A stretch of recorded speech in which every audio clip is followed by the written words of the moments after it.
Well, I think that one-state solution is not a solution, because one state is an Arab state. Given the demography, given the environment that Israel is in, given the culture of the Middle East, one-state solution is a Palestinian-Arab solution, predominantly Muslim. So we have only the two-state solution from an Israeli point of view, or Jewish-Israeli point of view.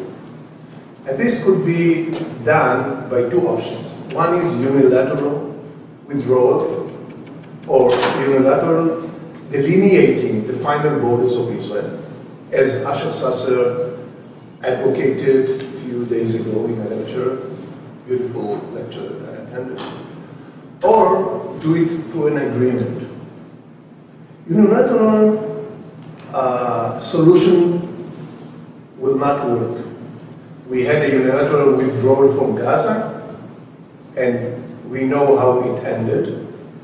To make it interesting, I will be the contrarian, just to bring some liveliness.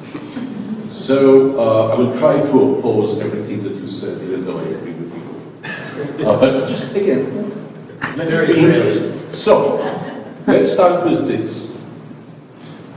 Number one, as a negotiator, a former negotiator, I can say that to have one state is the best solution, really the best solution.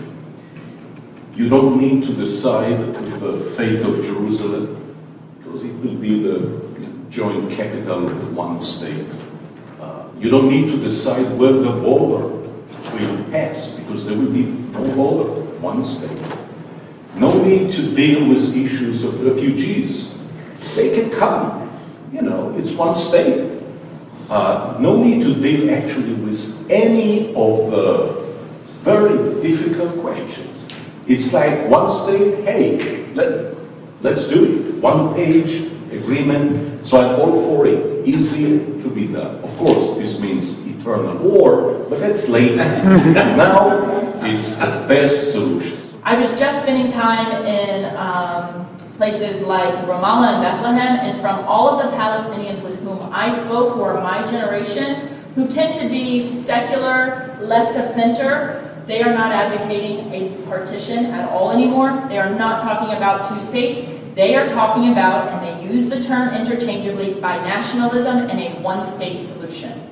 Neither a one-state solution nor a two-state solution is now possible. That what we're actually increasingly looking at is a three-state solution, and it has been that way for really the last decade or so. And I think my experience going into the State Department on a regular basis is that this is just something that even to this day our bureaucrats don't want to recognize. As my friend Aaron David Miller says, it's the Noah's Ark of the Palestinians. We have two of everything. Two different governments, two different economies, two different police forces, two different educational systems. It's even more of a jarring split when you begin to consider some of the kind of cultural, historic visions that both sides have of one another from the West Bank to the Gaza Strip. They actually have different Arabic dialects. You can hear an Egyptian sort of tinged dialect in Gaza. The West Bank dialect is more of a Jordanian one. I mean, what is a state? Well, a state has representation in the United Nations. Palestine has a seat on the United States, or the United Nations. Okay, a state has embassies all over the world. Well, Palestine has more embassies all over the world than Israel. Well, okay, but a state doesn't have foreign forces sitting in it, and Israeli forces in the West Bank. But what is NATO? Hey, the United States was in Europe following the Second World War. They just changed the name from occupation forces to NATO. And what happened in the Oslo Agreement? The PLO and Israel agreed, in writing, in an agreement, that Israeli forces can stay in the West Bank. So I'm telling you, there is a Palestinian state. There is no need to create it. It's there. Now, finally, just one last comment. There is another solution, not just the 2 or 3 that you talked about.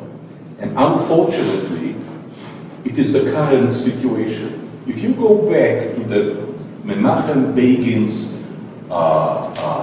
full plan that was the basis of the Camp David Accords, that became the basis of the Oslo Agreement. He conceived the concept of autonomy, but he conceived it as the permanent solution.